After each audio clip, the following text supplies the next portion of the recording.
अब ये है कि ये ब्लॉक स्तर के विद्वान हैं, ये देश स्तर के विद्वान हैं, इसी में लड़ाई हो जाती है, हम किसी से कम नहीं। तो नारद जी ने देखा कि ये आश्रमों में यवनों का प्रभाव बढ़ गया, यवनों पर आश्रमों का प्रभाव बढ़े तो बात सही है। रामायण की कथा, भगवान जहां रहते हैं वन में, उसका नाम है आश्रम। मम मन सीता आश्रम नाही, जहां रहते हैं उसका नाम क्या है? आश्रम। आश्रम शब्द बड़ा पुराना है। वाल्मीकि रामायण में ऐसा आश्रम, राम जी को विश्वामित्र जी दिखा रहे हैं सिद्धाश्रम के बारे में, तो कहते हैं ये आश्रम, कई जगह आश्रम शब्द आया। और उस आश्रम में लंका के संत आने लगे, शिष्य भी एक से एक आए, विदेशी। पहले मारीच आया और कोई सोने की बोरियां लेकर आए, टुकड़े लेकर आए, वो सोने का मृग ही होकर आ गया, है ना। कालो जितने सोने की जरूरत है। भगवान ने कुछ कहा नहीं, लक्ष्मण जी वाच कर रहे हैं।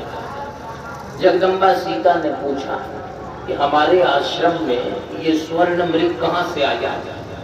तो भगवान श्री राम ने कहा कि यह सोने की लंका में रहने वाला है, उसका संदेश लेकर आया है कि यदि हमारे साथ चलोगे, हमको शिष्य बना लोगे तो पूरा सोने से भर जाओगे। तो सीता जी ने कहा कि इसको शिष्य बनाना पड़ेगा। और लंका में समझ गई कि यहाँ पर यवन का प्रभाव न पड़े, वहां पर सीता का प्रभाव पड़े लंका में। उन्होंने कहा, सुनो देव रघुवीर कृपाला, एहि मृग कर अति सुंदर छाला। सोने की लंका की जरूरत नहीं, इसकी छाल निकाल लीजिए। जब तक ये छाल रहेगी सोने की, तब तक यह लोगों को धोखा देता रहेगा और हमारे आश्रमों को लांछित करता रहेगा। तो तब रघुपति जानत सब कारण, और उठे रस सुरकाज समारण। भगवान ने कहा कि जब तक मारीच का सफाया नहीं हो, आज तो मारीच का स्वागत करने के लिए हम पलक पावड़े बिछाए हुए हैं। और मारीच का, उसकी छाल जगदम्बा सीता ने मांगी थी ताकि इस छाल का और कोई दुरुपयोग न कर सके। और लंका में वो गई भी। लंका में गई तो क्या हुआ? लंका का प्रभाव अयोध्या पर नहीं पड़ा, अयोध्या का प्रभाव लंका पर पड़ा। विभीषण जी शासक हो गए।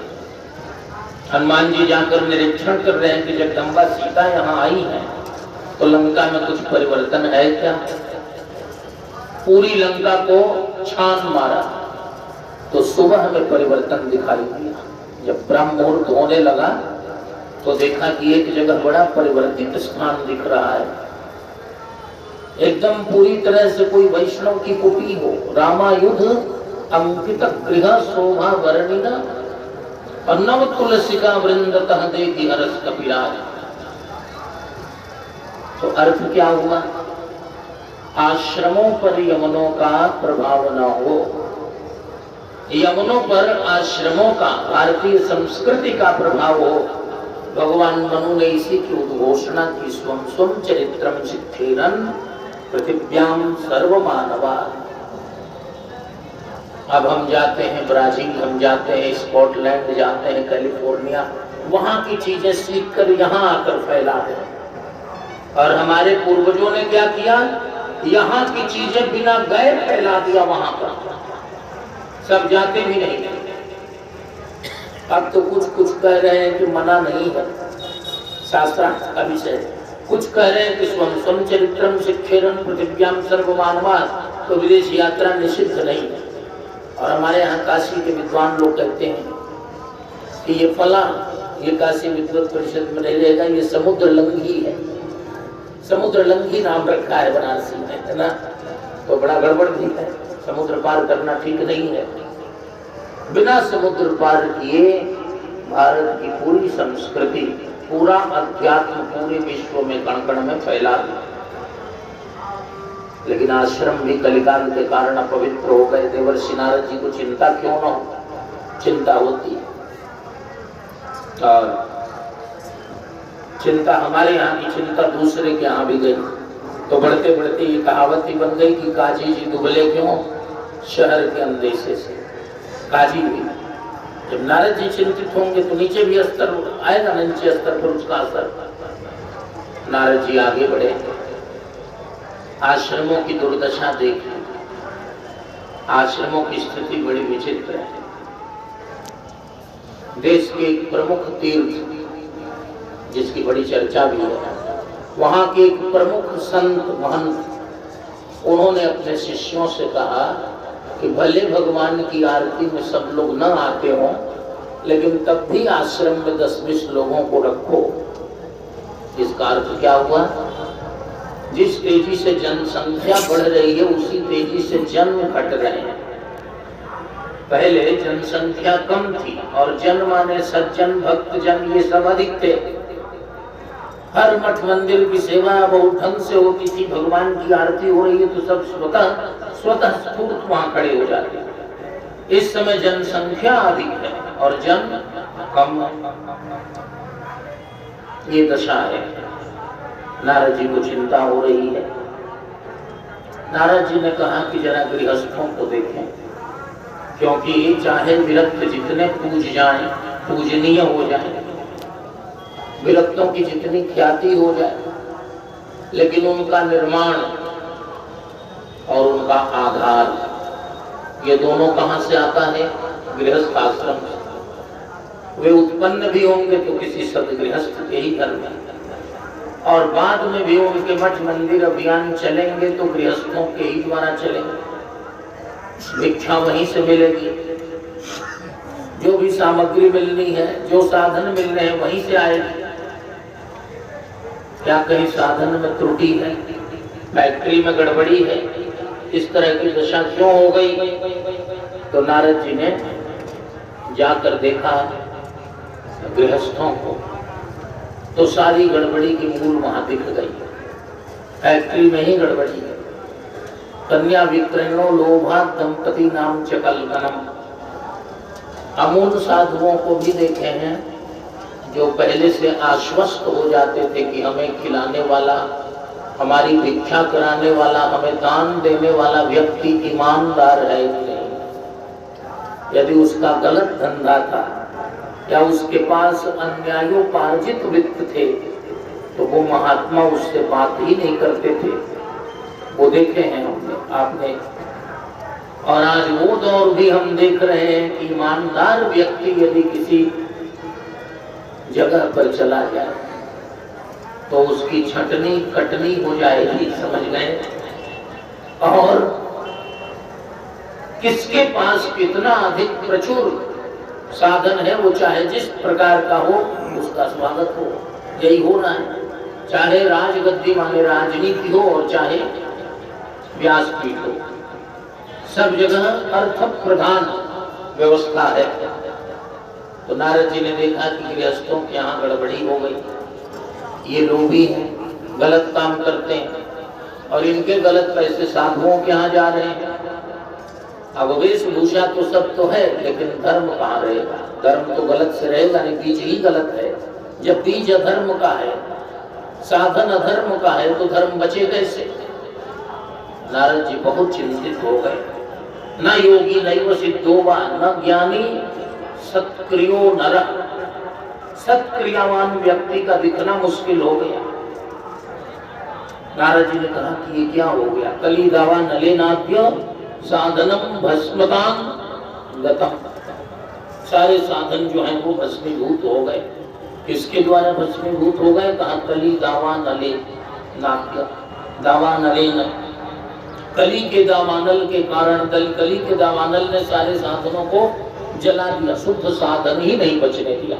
कल हमने निवेदन किया था कि और युगों में धर्म धर्म आमने सामने होते हैं, लेकिन कलिकाल में कलयुग जो है अधर्म के साथ मिलकर धर्म के साधनों को ही समाप्त कर देता है।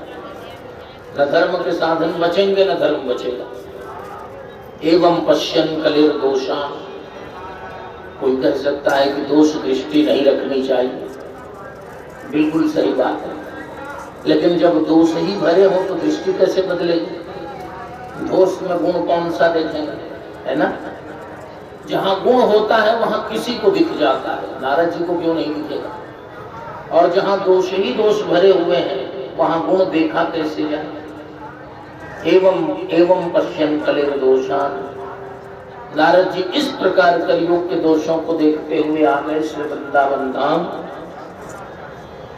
और वह स्थान कैसा है, नारद जी के मन में जिज्ञासा भी है, उत्साह भी है कि शायद यहाँ ठीक हो, क्योंकि यत्र लीला हरे रघुत, भगवान श्रीमन नारायण की लीला जहाँ हुई है उस स्थान पर चलकर और वहां हम दर्शन कर रहे हैं। वहां एक स्त्री दिखाई दी, भक्ति है, वो बहुत दुखी है।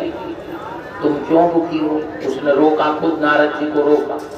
साधु को रोकना चाहिए, भगवान मनु का वचन है कि बिना पूछे कुछ नहीं बोलना चाहिए। तो एक बार पूछना भी चाहिए और रोकना भी चाहिए। भक्ति रोक रही है, तुम्हारा क्षणम तिष्ठा, आपका साधु का क्षण ही बहुत कीमती होता है, भिक्षा का कण और महात्मा का क्षण। तो भक्ति कहती है कि ज्यादा नहीं, एकाध क्षण आप रुक जाएंगे तो हमारा काम हो जाएगा। ये नहीं कि आप हमारे यहाँ 10-20 दिन रुकिए, जरूरत नहीं है। आपकी इच्छा हो तो अवश्य रुकिए, लेकिन भो साधो क्षणम तिष्ठा। और किस लिए? कामत चिंता विनाशया। यही प्रायश्चित है। कैसे? वहां से वहां चला जाता। भक्ति की चिंता देवर्षि नारद जी पर चली गई। किसी को प्रणाम किया ना, तो प्रणाम करके क्या हुआ? अपना सारा प्रायश्चित जिसको प्रणाम किया उस पर चला गया। उसने आशीर्वाद दिया, उसने अभय दान दे दिया, उसने सिर पर हाथ रख दिया, तो अपना प्रायश्चित उसके पास चला गया। नारद जी को प्रणाम किया भक्ति में। मत चिंताम अपि नाशया। नारद जी ने कहा, बेटी अब ये तुम्हारी चिंता हमारी चिंता है, अब तुम चिंता मत करो। नारद जी कहते हैं, वृथा खेद यसे बाले अहो चिंता तुरा कथम। अब तुम्हें चिंता करने की क्या जरूरत? तो बाबा चिंता तो बनी हुई है ना, आप करें या हम करें या हम दोनों मिलकर करें। तो नारद जी कहते हैं कि नहीं, श्री कृष्ण चरणाम भोजम स्मर दुखम गमिष्यति। तुम्हारे लिए यही रास्ता है, वो रास्ता है भगवान श्री कृष्ण के चरण कमलों का स्मरण करो। जितने दुख है, जितनी चिंता है, वो इसी से जाएगी। सिद्धांत एक ही, इसी सिद्धांत को सनकादि आचार्य नारद जी के सामने भी प्रकट कर रहे हैं। वहाँ दूसरा सिद्धांत नहीं है। भागवतामृत भी श्री कृष्ण चरणाम भोजम वही तो है। नारद जी ने कहा, पहले ये बताओ कि तुम्हारे दोनों पुत्र ज्ञान वैराग्य वृद्ध हो गए और तुम युवती कैसे रही? तो भक्ति ने कहा कि मैं तो इन सबों से पहले वृद्ध हो गई थी, लेकिन वृंदावन का स्पर्श हुआ, जब इस ब्रज रज का स्पर्श हुआ तो मेरी ये दशा हो गई। वृंदावनम पुनः प्राप्य, मैं फिर से नवीनेव स्वरूपिणी जाता हम युवती सम्यक पृष्ठ रूपा तो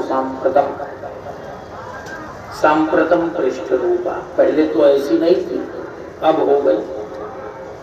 नारद जी कहते हैं, चलो पूरे देश में, पूरे विश्व में घूमने के बाद एक स्थान ऐसा मिला, वृंदावनस्य संयोगात् पुनस्त्वं तरुणी नवा, धन्यम वृंदावनम तेन भक्तिर्नृत्यति यत्र च।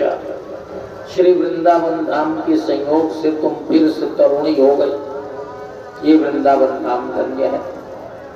अच्छा हुआ, एक चीज क्लियर हो गई कि घोर कलिकाल में भी भक्ति का लोभ नहीं होगा। भक्ति क्या है? धर्म का फल है। आगे प्रथम स्कंद में सूत जी महाराज कहते हैं कि सवै पुंसाम परो धर्मो यतो भक्तिर् अधोक्षयति। धर्म का फल भक्ति ही है। हमने धर्म किया, इसका परिणाम कैसे समझ में आए? कहा जब भगवान की भक्ति हुई, और भक्ति यदि नहीं हुई तो धर्म का फल श्रम हो गया। इसका मतलब धर्म शुरू से ही नहीं हुआ। धर्म होगा तो उसका फल भक्ति ही होगा। तो धर्म भले, सदाचार धर्म भले लुप्त दिखाई दे रहा है, लेकिन धर्म का परम फल भक्ति तो वृंदावन में संरक्षित है, सुरक्षित है। एक लाभ की बात दिखाई दे रही है। दूसरी बात, ज्ञान वैराग्य को मैं जगा डालूंगा। जब बीज बचा है, भक्ति बची है, तो ज्ञान वैराग्य तो उसी के पुत्र हैं। और ज्ञान वैराग्य और भक्ति का यदि प्रचार प्रसार होगा तो धर्म का प्रचार अपने आप हो जाए, फिर कोई समस्या नहीं रह जाए। इसलिए भगवान श्री कृष्ण के चरण कमलों के स्पर्श की बात नारद जी कह रहे हैं। किससे स्पर्श करें? कहा मन से। स्मरण, मन उनका ही स्पर्श करता रहे। सबसे बड़ा सुख स्पर्श से आएगा। अहिल्या माता मानस रामायण में कहती है, पद कमल परागा रस अनुरागा मम मन मधुप करे पाना। आपके चरण कमलों के पराग के रस में अनुरक्त होकर मेरा मन भ्रमर बन जाए और आपके चरण कमलों का ही उसी मकरंद का पान करता रहे। नमः परमहंसा स्वादित चरण कमल चिन्ह मकरंदाय, है ना।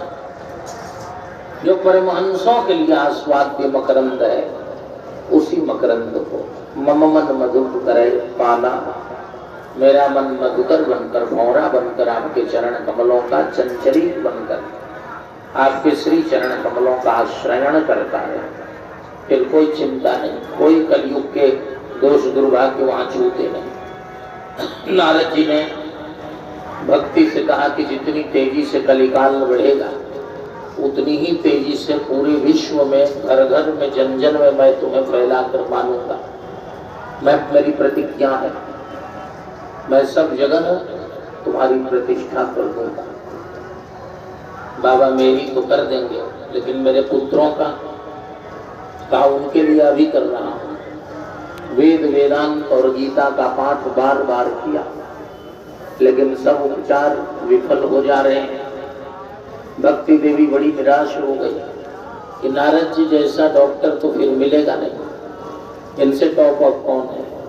जब इनसे ये ज्ञान वैराग्य सही नहीं हो पाएंगे तो किनसे होंगे। नारद जी भी चिंतित हैं। आज तक मुझे इतनी बार उपचार तो किसी की करनी नहीं पड़ी है जितनी बार इनका कर रहा हूं। नारद जी भी परेशान है। आकाशवाणी ने कहा, बाबा आप परेशान मत होइए, कोई भी अच्छा कार्य तुरंत फलित नहीं होता और ये एकदम फलित होगा, लेकिन इसके लिए आपको सत्संग करना पड़ेगा। ये अभियान है। जन जन में भक्ति की प्रतिष्ठा आपको करनी है, आपने प्रतिज्ञा की है, तो इसी प्रकार सत्संग करना पड़ेगा। नारद जी ने ये नहीं देखा कि कौन नेशनल कौन इंटरनेशनल। शुरू किया तो एकदम ग्रास रूट्स, नीचे जमीनी स्तर पर जितने साधक हैं, जितने महात्मा हैं, जितने संत हैं, जितने कल्पवासी हैं, जितने जिज्ञासु हैं और जितने सिद्ध हैं, चाहे प्रसिद्ध ना भी हों, सबसे मिलकर पूछने लगे। भक्ति ने कहा, बाबा आप तो जा रहे हैं सत्संग करने, मैं क्या करूं? नारद जी ने कहा, बस तुम श्री कृष्ण चरणाम भोजम स्मर दुखम गमिष्यति। भगवान श्री कृष्ण के चरण कमलों का स्पर्श करो। भक्ति ने कहा, भगवान मैं तो वृंदावन में ही रह रही हूं, यहाँ तो कुछ लोग कहते हैं कि भगवान श्री कृष्ण थे। नारद जी कहते हैं, मैं कहता हूँ सुन लो। द्रौपदी च परित्राता ये न कौरव कश्मलात् और पालिता गोप सुंदर्यः स कृष्ण क्वापि नो गता। वो कहीं नहीं गए, कहीं जाते ही नहीं। भागवत